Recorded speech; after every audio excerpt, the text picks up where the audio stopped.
Episodio 132 de Mística, Ciudad de Dios. Capítulo 5. Después de 3 días, hallan María Santísima y San José al infante Jesús en el templo, disputando con los doctores. En el capítulo pasado queda respondido en parte a la duda que algunos podían tener cómo nuestra divina Reina y Señora, siendo tan advertida y diligente en acompañar y servir a su Hijo Santísimo, le perdió de vista para que se quedase en Jerusalén. Y aunque bastaba por respuesta saber que así lo pudo disponer el mismo Señor, pero con todo eso diré aquí más del modo como sucedió, sin descuido o inadvertencia voluntaria de la amorosa Madre. Cierto es que a más de valerse para esto el Niño Dios del concurso de la gente, usó de otro medio sobrenatural que era casi necesario para advertir la atención de su cuidadosa madre y compañera. Porque sin este medio no dejara ella de atender a que se le apartaba el sol que la guiaba en todos sus caminos. Sucedió que al dividirse los varones de las mujeres, como queda dicho, el poderoso Señor infundió en su divina madre una visión intelectual de la divinidad, con que la fuerza de aquel altísimo objeto la llamó y la llevó toda al interior, y quedó tan abstraída, enardecida y llevada de los sentidos, que sólo pudo usar de ellos para proseguir el camino por grande espacio, y en lo demás quedó toda embriagada en la suavidad de la divina consolación y vista del Señor. San José tuvo la causa que ya dije, aunque también fue llevado en su interior con otra altísima contemplación que hizo más fácil y misterioso el engaño de que el niño iba con su madre.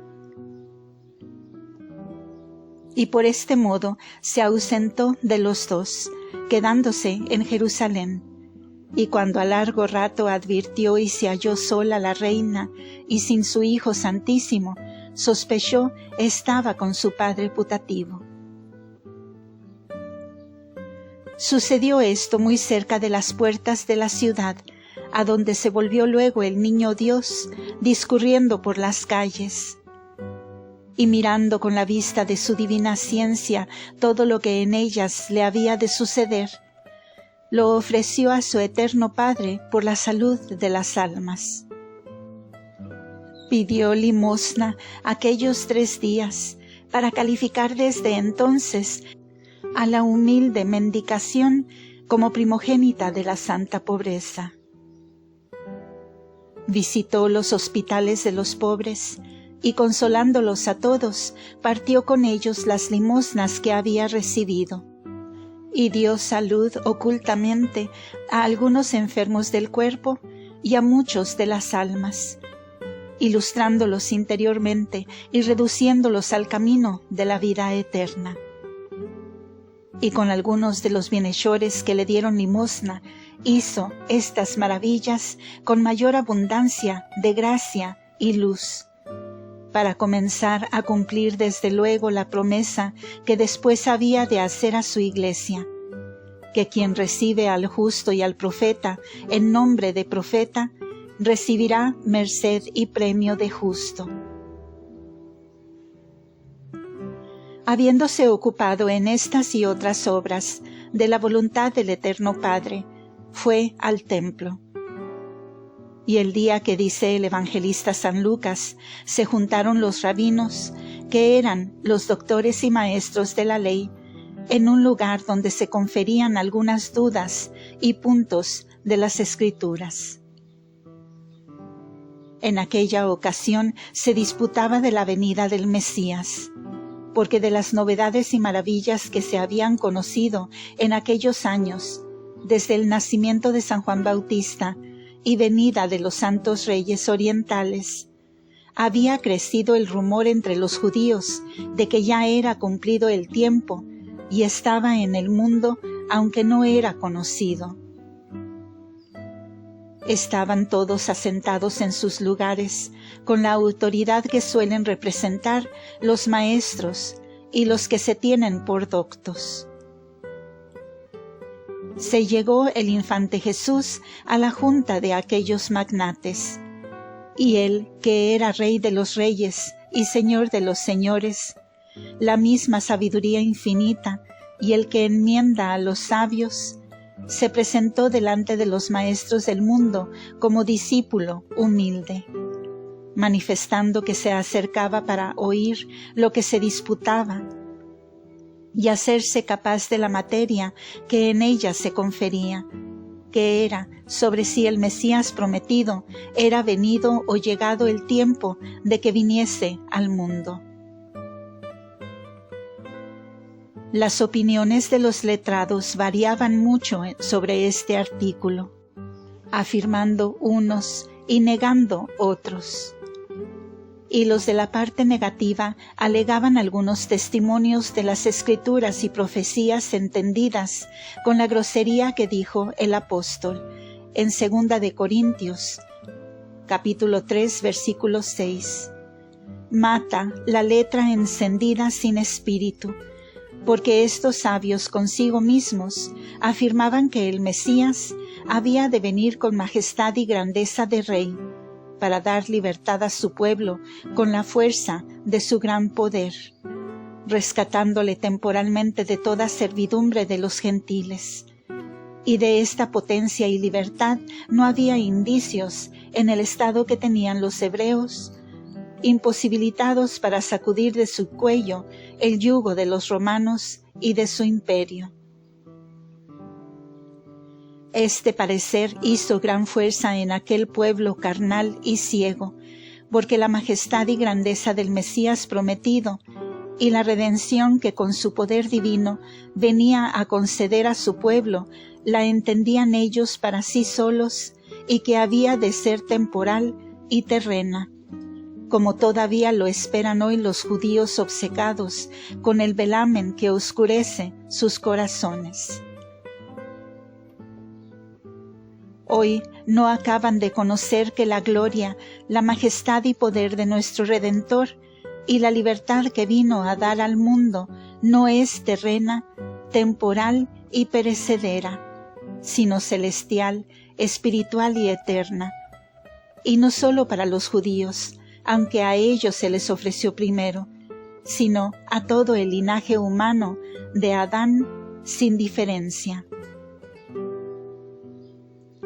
Reconoció el Maestro de la verdad, Jesús, que la disputa se concluía en este error, porque si bien algunos se inclinaban a la razón contraria, eran pocos, y éstos quedaban oprimidos de la autoridad y razones de los otros.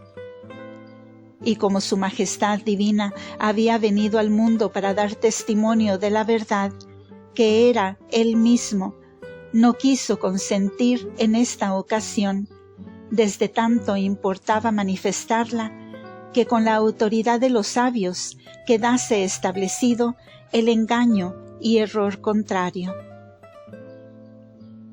No sufrió su caridad inmensa ver aquella ignorancia de sus obras y fines altísimos en los maestros, que debían ser idóneos ministros de la doctrina verdadera para enseñar al pueblo el camino de la vida y el autor de ella, nuestro reparador.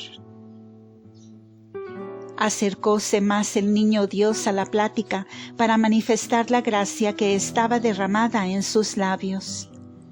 Entró en medio de todos con rara majestad y hermosura, como quien deseaba preguntar alguna duda, y con su agradable semblante despertó en aquellos sabios el deseo de oírle con atención.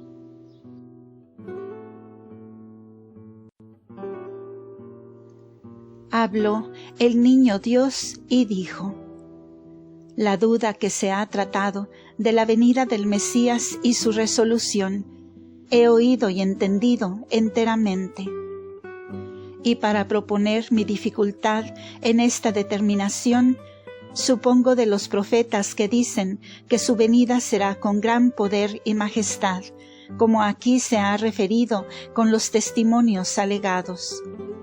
Porque Isaías dice que será nuestro legislador y rey, que salvará a su pueblo.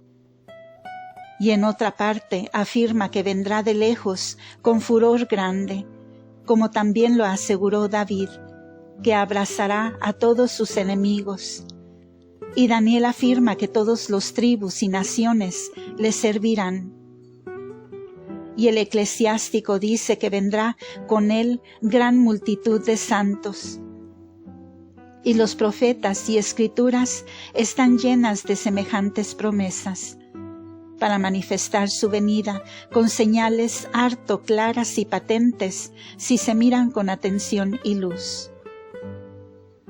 Pero la duda se funda en estos y otros lugares de los profetas, que todos han de ser igualmente verdaderos, aunque en la corteza parezcan encontrados. Y así es forzoso concuerden, dando a cada uno el sentido en que puede y debe convenir con el otro. Pues, ¿cómo entenderemos ahora lo que dice el mismo Isaías, que vendrá de la tierra de los vivientes y que encontrará su generación, que será saciado de oprobios, que será llevado a morir como la oveja al matadero, y que no abrirá su boca?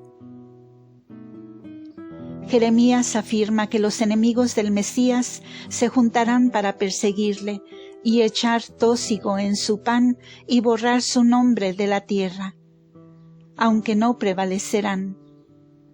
David dijo que sería el oprobio del pueblo y de los hombres, y como gusano hollado y despreciado.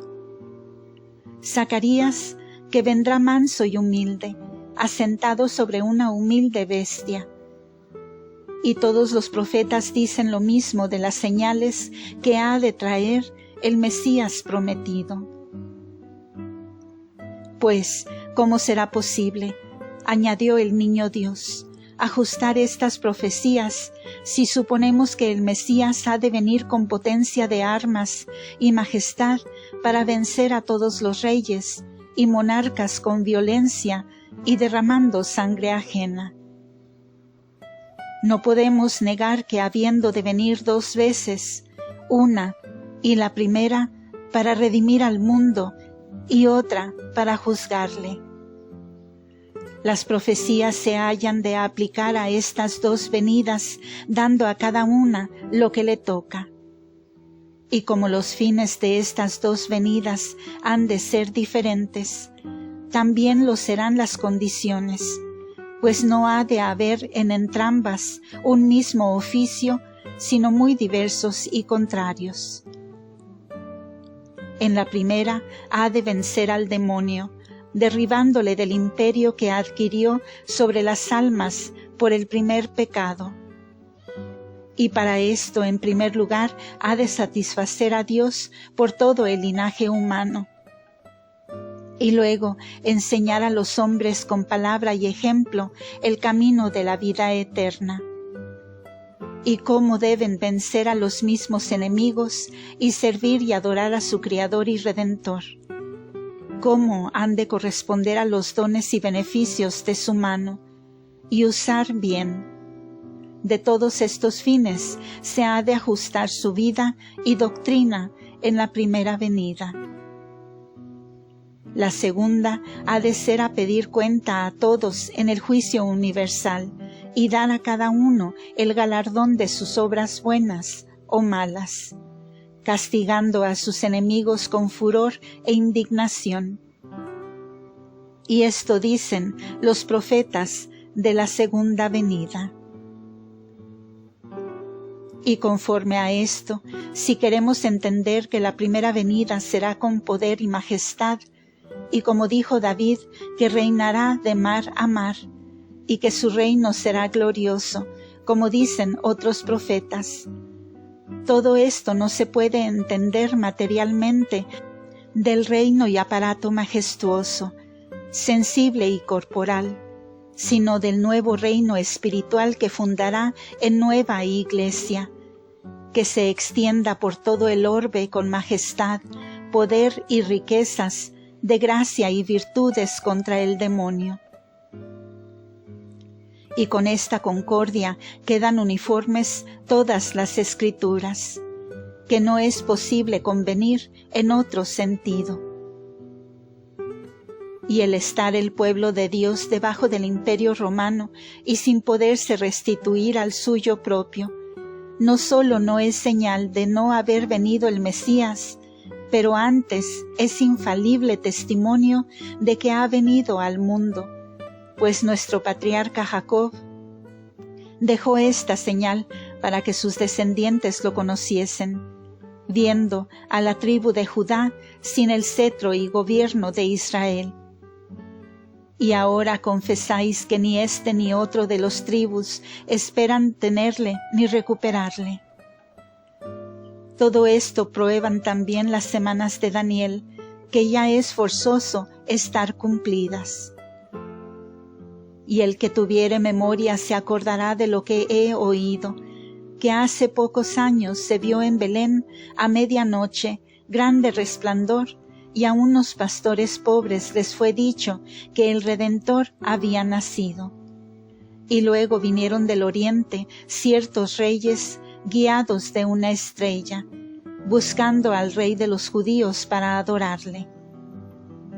Y todo estaba así profetizado.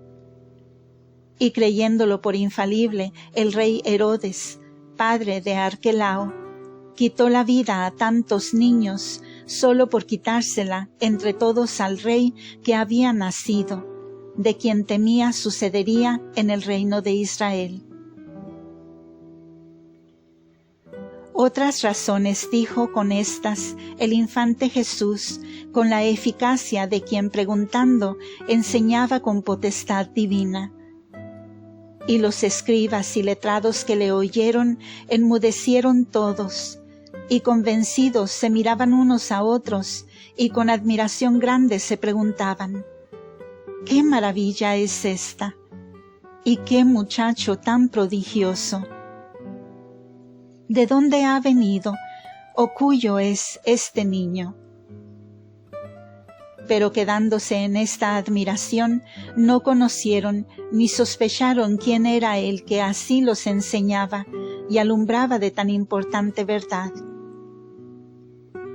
En esta ocasión, antes que el niño Dios acabara su razonamiento, llegaron su Madre Santísima y el castísimo esposo San José a tiempo de oírle las últimas razones.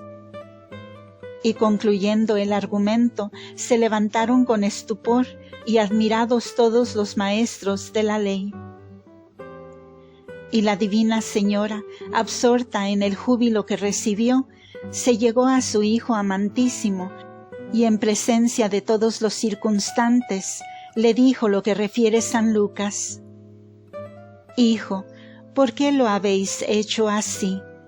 Mirad que vuestro padre y yo, llenos de dolor, os andábamos a buscar.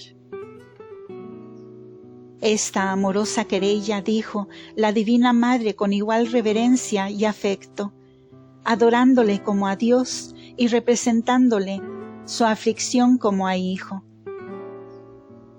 Respondió su Majestad: Pues, ¿para qué me buscabais? ¿No sabéis que me conviene cuidar de las cosas que tocan a mi Padre? El misterio de estas palabras, dice el evangelista, que no le entendieron ellos, porque se les ocultó entonces a María Santísima y a San José. Y esto procedió de dos causas. La una, porque el gozo interior que cogieron de lo que habían sembrado con lágrimas les llevó mucho, motivado con la presencia de su rico tesoro que habían hallado. La otra razón fue porque no llegaron a tiempo de hacerse capaces de la materia que se había tratado en aquella disputa. Y a más de estas razones hubo otra, para nuestra advertidísima reina, y fue el estar puesta la cortina que le ocultaba el interior de su Hijo Santísimo, donde todo lo pudiera conocer, y no se le manifestó luego que le halló hasta después. Se despidieron los letrados, confiriendo el asombro que llevaban de haber oído la sabiduría eterna, aunque no la conocían. Y quedando casi a solas la Madre Beatísima con su Hijo Santísimo, le dijo con maternal afecto: «Dad licencia, Hijo mío, a mi desfallecido corazón». Esto dijo echándole los brazos, para que manifieste su dolor y pena, porque en ella no se resuelva la vida si es de provecho para serviros. Y no me arrojéis de vuestra cara, admitidme por vuestra esclava. Y si fue descuido mío el perderos de vista, perdonadme y hacedme digna de vos, y no me castiguéis con vuestra ausencia. El niño Dios la recibió con agrado, y se le ofreció por maestro y compañero hasta el tiempo oportuno y conveniente. Con esto descansó aquel columbino y encendido corazón de la Gran Señora, y caminaron a Nazaret. Pero en alejándose un poco de Jerusalén, cuando se hallaron solos en el camino, la prudentísima Señora se postró en tierra y adoró a su Hijo Santísimo, y le pidió su bendición, porque no lo había hecho exteriormente cuando le halló en el templo entre la gente. Tan advertida y atenta estaba a no perder ocasión en que obrar con la plenitud de su santidad. El infante Jesús la levantó del suelo y la habló con agradable semblante y dulcísimas razones. Y luego corrió el velo y le manifestó de nuevo su alma santísima y operaciones con mayor claridad y profundidad que antes. Y en el interior del Hijo Dios conoció la Divina Madre todos los misterios y obras que el mismo Señor había hecho en aquellos 3 días de ausencia. Y entendió todo cuanto había pasado en la disputa de los doctores, y lo que el infante Jesús les dijo, y las razones que tuvo para no manifestarse con más claridad por Mesías verdadero. Y otros muchos secretos y sacramentos ocultos le reveló y manifestó a su Madre Virgen, como archivo en quien se depositaban todos los tesoros del Verbo humanado, para que por todos y en todos ella diese el retorno de gloria y alabanza que se debía al autor de tantas maravillas. Y todo lo hizo la Madre Virgen con agrado y aprobación del mismo Señor. Luego pidió a su Majestad descansase un poco en el campo y recibiese algún sustento. Y lo admitió de mano de la Gran Señora, que de todo cuidaba como madre de la misma sabiduría. En el discurso del camino, confería la Divina Madre con su dulcísimo Hijo los misterios que le había manifestado en su interior de la disputa de los doctores. Y el celestial Maestro de nuevo la informó vocalmente de lo que por inteligencia le mostró, y en particular la declaró que aquellos letrados y escribas no vinieron en conocimiento de que su Majestad era el Mesías por la presunción y arrogancia que tenían de su ciencia propia, porque con las tinieblas de la soberbia estaban oscurecidos sus entendimientos para no recibir la divina luz, aunque fue tan grande la que el niño Dios les propuso, y sus razones les convencían bastantemente, si tuvieran puesto el afecto de la voluntad con humildad y deseo de la verdad. Y por el óbice que pusieron, no toparon con ella, estando tan patente a sus ojos. Convirtió nuestro Redentor muchas almas al camino de la salvación en esta jornada, y en estando presente su Madre Santísima, la tomaba por instrumento de estas maravillas y por medio de sus razones prudentísimas y santas amonestaciones, ilustraba los corazones de todos los que la Divina Señora hablaba. Dieron salud a muchos enfermos, consolaron a los afligidos y tristes, y por todas partes iban derramando gracia y misericordias sin perder lugar ni ocasión oportuna. Y porque en otras jornadas que hicieron, dejo escritas algunas partes, algunas particulares maravillas semejantes a estas, no me alargo ahora en referir otras, que sería menester muchos capítulos y tiempo para contarlas todas, y me llaman otras cosas más precisas de esta historia. Llegaron de vuelta a Nazaret, donde se ocuparon en lo que diré adelante. El evangelista San Lucas compendiosamente encerró los misterios de su historia en pocas palabras, diciendo que el infante Jesús estaba sujeto a sus padres.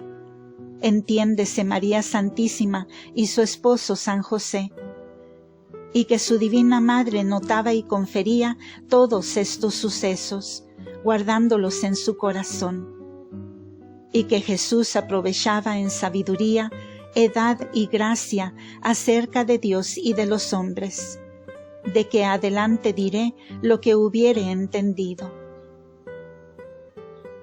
Y ahora solo refiero que la humildad y obediencia de nuestro Dios y Maestro con sus padres fue nueva admiración de los ángeles, y también lo fue la dignidad y excelencia de su Madre Santísima, que mereció se le sujetase y entregase el mismo Dios humanado, para que con amparo de San José le gobernase y dispusiese de él como cosa suya propia. Y aunque esta sujeción y obediencia era como consiguiente a la maternidad natural, pero con todo eso, para usar del derecho de madre en el gobierno de su hijo, como superiora en este género, fue necesaria diferente gracia que para concebirle y parirle. Y estas gracias convenientes y proporcionadas tuvo María Santísima con plenitud para todos sus ministerios y oficios, y la tuvo tan llena que de su plenitud redundaba en el felicísimo esposo San José, para que también él fuese digno padre putativo de Jesús dulcísimo y cabeza de esta familia. Fin de este episodio. Continúa en el siguiente audio. Gracias por escuchar.